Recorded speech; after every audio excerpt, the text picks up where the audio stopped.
durante muchos años tuvimos un sistema oscuro, caliginoso, complicado, cuya utilidad era muy clara después de la revolución.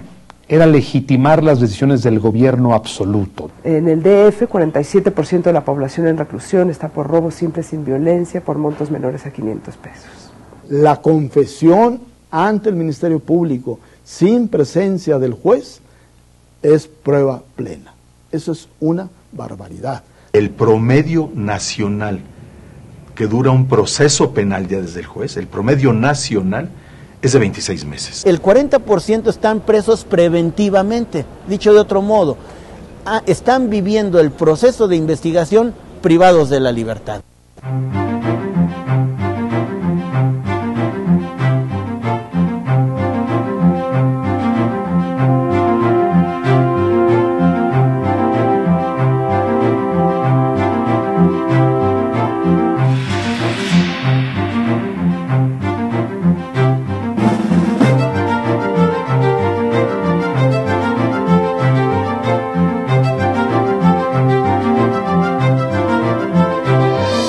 Gracias porque están con nosotros. Esta noche iniciamos la emisión de 6 programas dedicados a la impartición de justicia en nuestro país, a la procuración, la administración de ese bien público, de ese bien colectivo tan necesario para la convivencia democrática. A lo largo de estas emisiones, TV UNAM, el canal de los universitarios, se propone presentar un diagnóstico de la actual manera de hacer justicia en México, demostrar las insuficiencias, las perversiones, las lacras y también las posibilidades que sobre todo han surgido a partir de una reforma iniciada en 2008 y que deberá estar completada, puesta enteramente en ejecución 8 años más tarde, en 2016. Desde que a principios de siglo Justo Sierra diagnosticó que el pueblo mexicano padecía hambre y sed de justicia, la justicia ha sido una meta las más de las veces inalcanzada para la sociedad en nuestro país.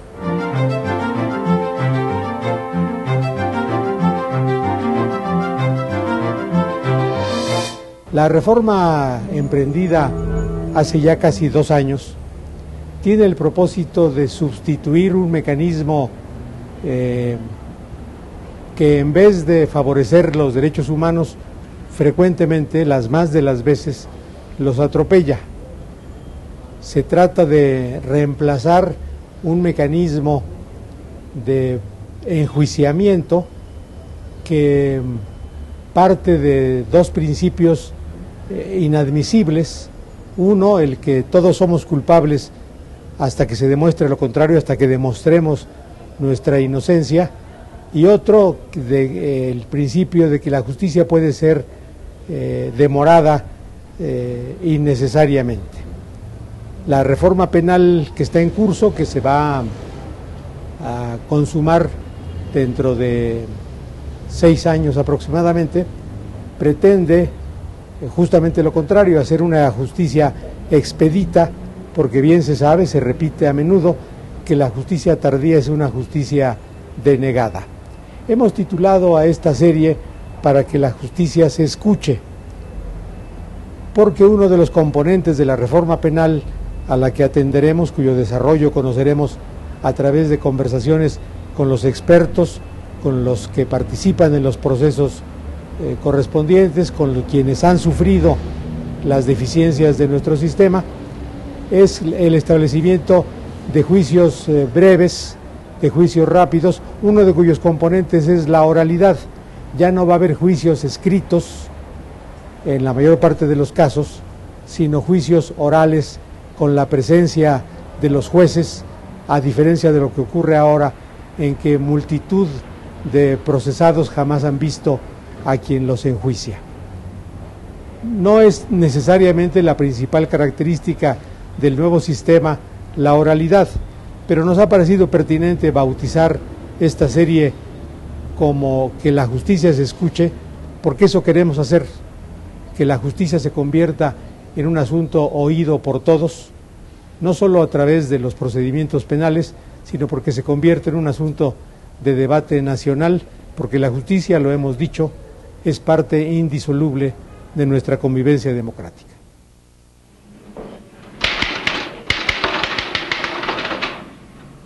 Pedro Hernández Olivares o Luis Román. Sí, señor. ¿Dónde naciste? México, Distrito Federal. ¿Cuántos años tienes? 32 años. ¿Soltero o casado? Casado. ¿Qué religión? Católico. ¿Hasta qué empieza la escuela? Primero de secundaria. ¿En qué trabajas? Empleado de la Sedemita, Lázaro Cárdenas Truchas. ¿Nombre de su papá?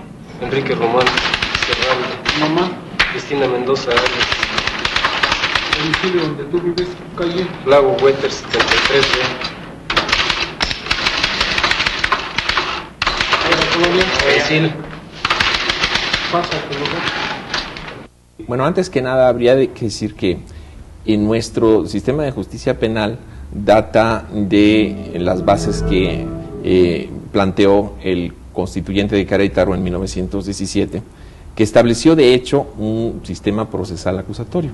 Eso es algo que los estudiosos del sistema de justicia penal han hecho notar, precisamente si uno lee la exposición de motivos y el mensaje que Carranza dirigió al constituyente de Querétaro en 1916, precisamente lo que anunció fue una revolución procesal, estableciendo que el Ministerio Público se dedicaría precisamente a la investigación y persecución de los delitos y los jueces precisamente a juzgar.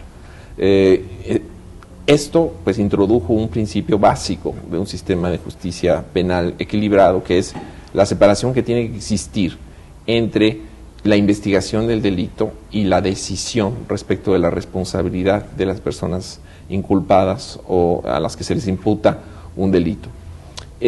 A nivel constitucional se planteó entonces la erradicación de los llamados jueces de instrucción, que precisamente tenían la encomienda de hacer la investigación del delito y al mismo tiempo de hacer decisiones específicas que tenían trascendencia para la sentencia definitiva.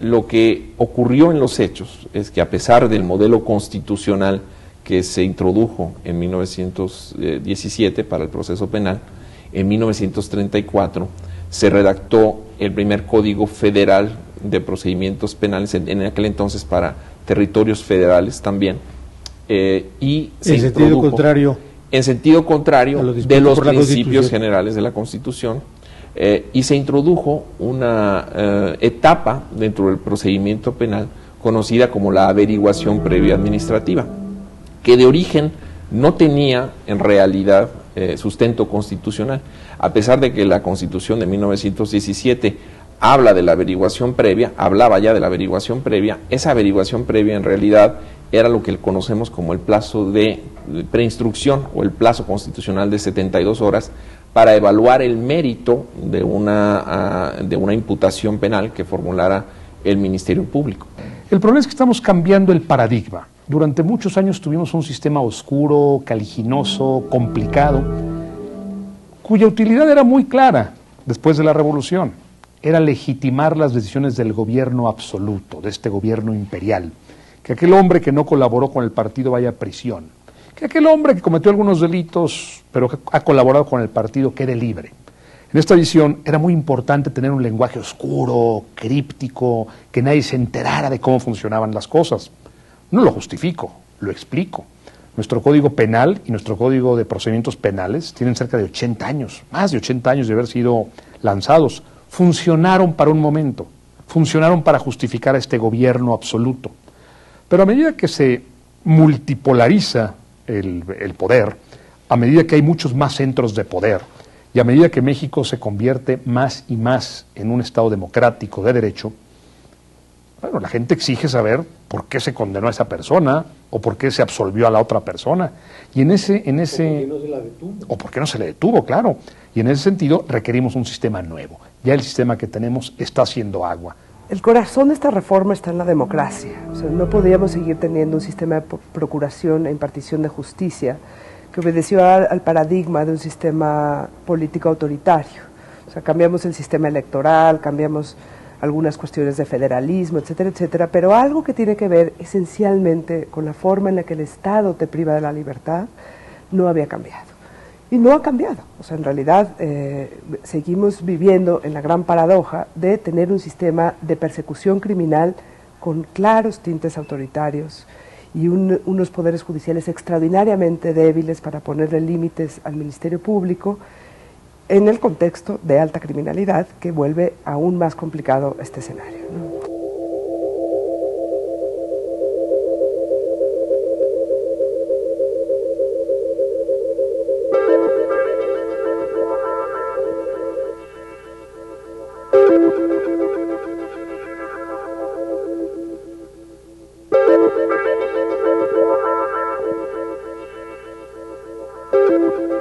La confesión ante el Ministerio Público sin presencia del juez es prueba plena.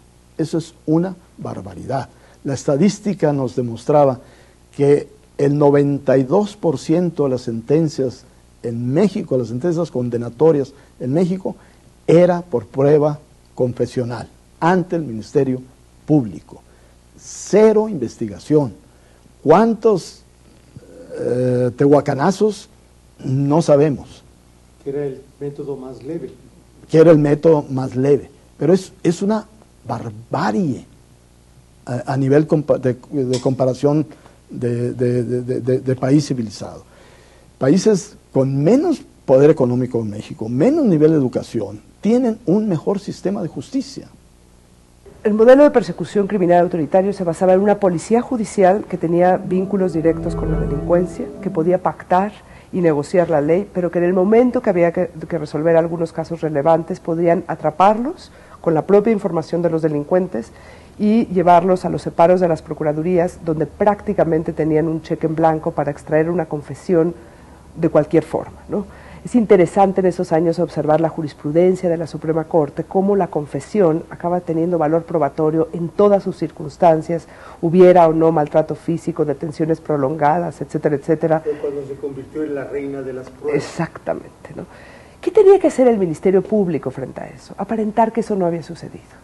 Entonces inventamos un procedimiento penal que construía un expediente llamado averiguación previa, al que le anexaba una serie de periciales, dictámenes, tal y tal, que en realidad no importaban mucho, no explicaban demasiado, llenaban de volumen eso, pero lo que había resuelto el caso era la confesión del inculpado en los separos de la Procuraduría, y finalmente, ¿qué hacía el juez? Ratificar.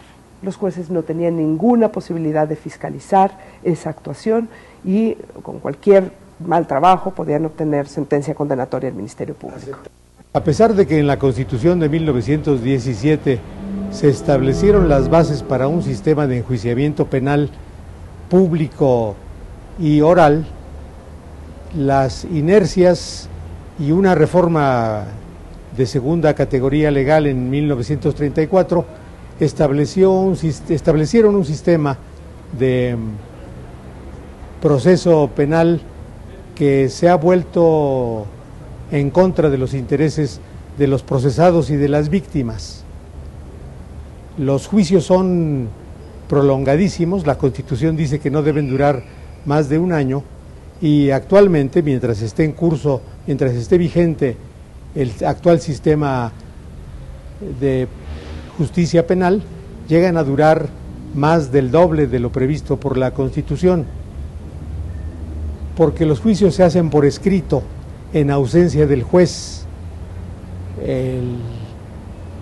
sin que el procesado pueda refutar las acusaciones del Ministerio Público, porque el Ministerio Público, la Procuración de Justicia, se convierte en juez y parte, acusa y decide la suerte de los procesados y sujeta, en combinación con el juez, a proceso a quien no necesariamente tiene una responsabilidad penal.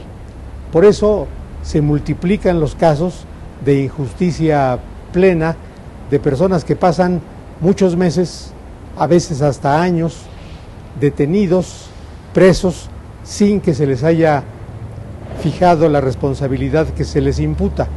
Es decir, se hace realidad una afirmación que oímos y repetimos con frecuencia, que las cárceles mexicanas están llenas de inocentes.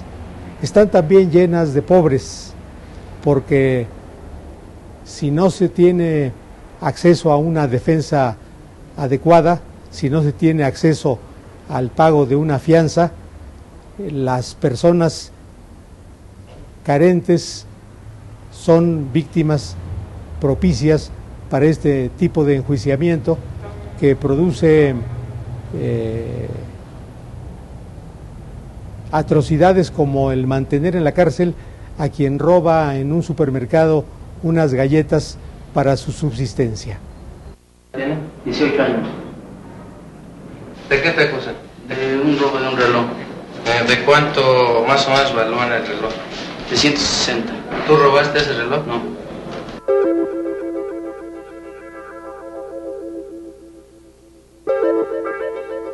Fuimos mi esposo y yo a comprar los pañales de mi hija en un centro comercial, en Walmart.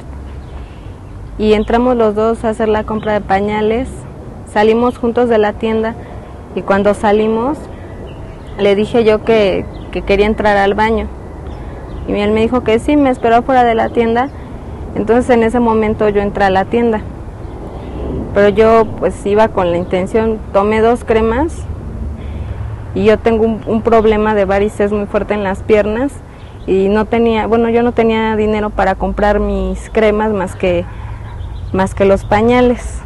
Entonces cuando yo salgo de la tienda me suena una alarma y 2 policías me toman de los brazos tratándome de meter a la tienda. Me dicen que yo llevo mercancía sin pagar. Y yo les dije que no, que yo no llevaba nada. Entonces me empiezan a forcejear, me empiezan a jalar para meterme a la tienda. Y mi esposo escucha que me llevan. Y al ver que me llevan 2 policías, va él a preguntar que por qué me llevan. Y le dicen a él que porque llevo mercancía sin pagar. Y le dice él que no es cierto, que es imposible. Entonces me meten a la tienda y le dicen a él que es de mí, dice él que es mi esposo. Y lo meten junto conmigo a la tienda. Entonces a mí me piden que entregue las cosas que trae y yo dije, bueno, está bien, pues las voy a entregar, ¿no? Y me dijeron que si traía para pagar, les dije yo que no traía dinero, pero que cerca de ahí vivía su tía, que le podíamos llamar para que pagara las 2 cremas y nos dejaran ir. Nos dijeron que no. Les dijo mi esposo que lo dejaran ir a él, que pues que él no había hecho nada. Y le dijeron que no, que sí ir conmigo, por cómplice, que porque él sabía, según que yo traía las 2 cremas, siendo que no era cierto. Y ya después de ahí nos remitieron al MP, pidiéndonos una fianza de 18,000 pesos a cada uno. Entonces ya de ahí, al siguiente día fuimos trasladados los 2 al reclusorio. Yo al reclusorio Santa Marta y él al reclusorio Sur. Pues las cremas costaban alrededor de 70 pesos. En el Distrito Federal, por ejemplo, es una infamia que alguien que roba un paquete de galletas y rompe el celofán que lo cubre, sea acusado por un delito que no alcanza fianza. Por supuesto que esa antisocialidad no puede quedar impune, aunque eventualmente se demuestre que robó porque tenía necesidad de comer, el robo de famélico o de indigente, como se llama. Pero bueno, lo cierto es que no alcanza fianza. Insisto, puede ser que la conducta se sancione. Lo que me parece un despropósito es cómo se sanciona. El régimen que queremos quitar, el régimen de justicia penal antiguo, es terriblemente criminalizador de la pobreza, al punto que hoy mismo, de ese 40% de los presos de los que hablé, creo que números absolutos son 80,000, están detenidos por delitos patrimoniales menores de 5,000 pesos. Pues bueno, esas personas me parece que no deberían estar ahí, no obstante que tuvieran que afrontar a la justicia por una conducta antisocial. Tú puedes, si tienes dinero, frenar una averiguación previa de distintas maneras. Tu primera entrada es la policía judicial, tu segunda entrada es el Ministerio Público. Entonces, quien tiene dinero tiene forma de seguir entrando al mercado de la impunidad y pagar. Quien no tiene dinero se queda dentro. Y quien no tiene dinero generalmente es es un tipo de persona que ni siquiera en otros países a veces es considerada como delincuente, ¿no? En el DF, 47% de la población en reclusión está por robo simple sin violencia por montos menores a 500 pesos. 47% de la población, la mitad. Los recursos humanos de la Procuraduría se están yendo a perseguir y a castigar el robo de una botella de tequila en el Oxxo, el osito de peluche en Sanborns y esas cosas que realmente en otro país, ahí no está dedicado el sistema de persecución criminal. ¿Por qué pasa eso? El sistema es impotente de muchas formas, porque es permeable a la corrupción, porque no ha desarrollado estrategias para poder investigar efectivamente los delitos. Por muchas razones, acabas entrando en el eslabón más débil, del cual, o sea, cuando 47% de los recursos de una procuraduría se van a esto, quiere decir que nos están yendo a otra cosa. Y bueno, tenemos una baja tasa de éxito en homicidios, en secuestros, etcétera, etcétera. O sea, sí nos gustaría un sistema de persecución criminal más enfocado. Sin duda, el procedimiento inicia por algún hecho delictivo, donde interviene necesariamente la policía, posteriormente el Ministerio Público, y ya después intervienen las autoridades judiciales.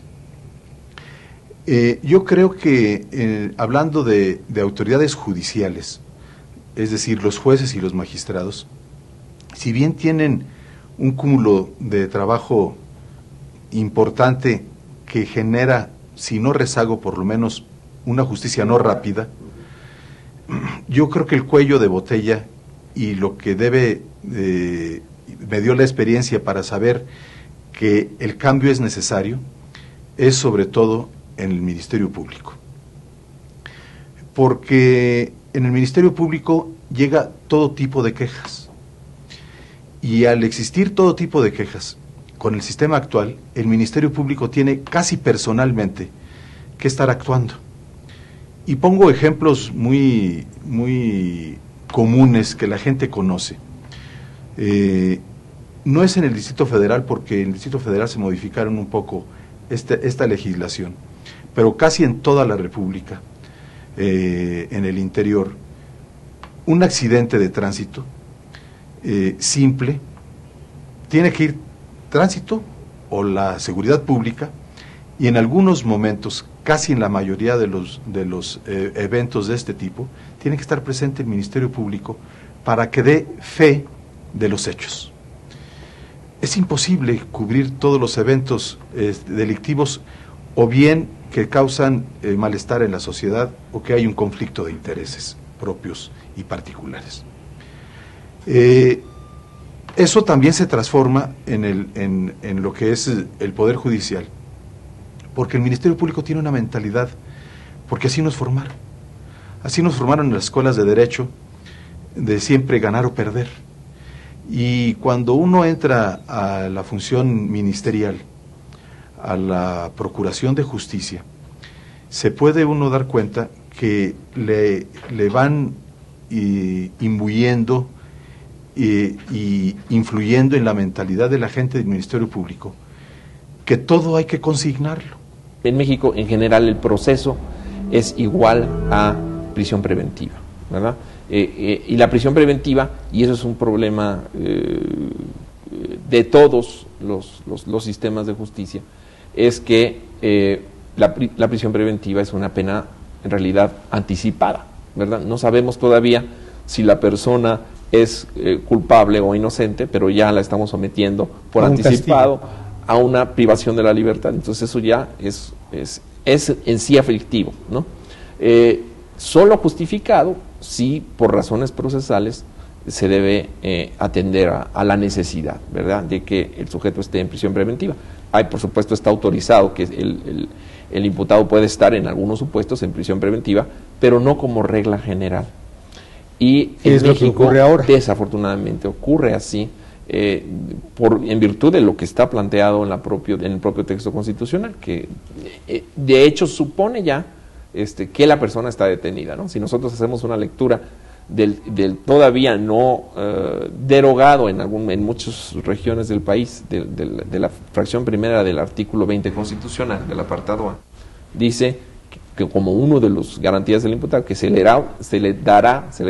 concederá la libertad provisional bajo caución. Entonces eso ya supone que está en prisión, ¿verdad?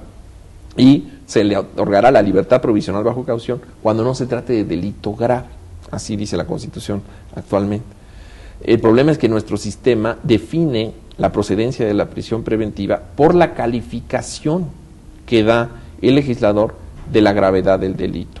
Y esto me parece que sí es pacífico en los organismos internacionales de derechos humanos, que han planteado que un sistema que determina que la procedencia de la prisión preventiva solamente por el tipo de delito de que se trata es un sistema que viola sistemáticamente la presunción de inocencia. Y eso pasa, por supuesto, en nuestro actual sistema de manera muy consistente, ¿no? Muy particular, ¿no? Te tratan mal, la verdad. No tienes buen trato en un reclusorio, sinceramente. Entonces yo estaba muy preocupada por mis hijas. Yo no sabía nada de ellas. Nada. Estuve en el reclusorio un mes. Pues mi esposo salió primero que yo. A él pues lo ayudaron y salió primero y después él me ayudó a salir a mí.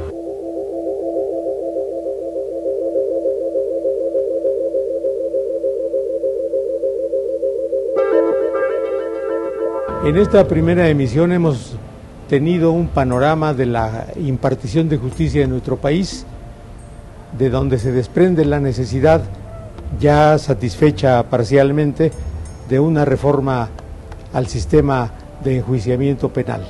Hemos escuchado el parecer de los autores de la reforma, los impulsores de la reforma, los activistas de esta reforma, los legisladores que se ocuparon de confeccionarla, los funcionarios que están encargados de ponerla en práctica.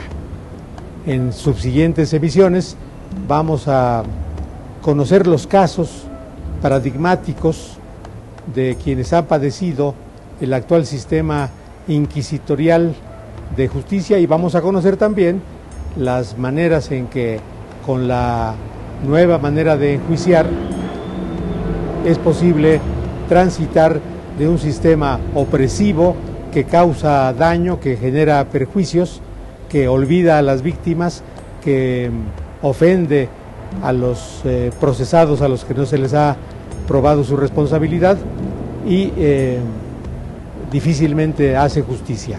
Vamos a asomarnos a las posibilidades de nuevos arreglos judiciales que conduzcan a la satisfacción de los daños causados por la comisión de delitos.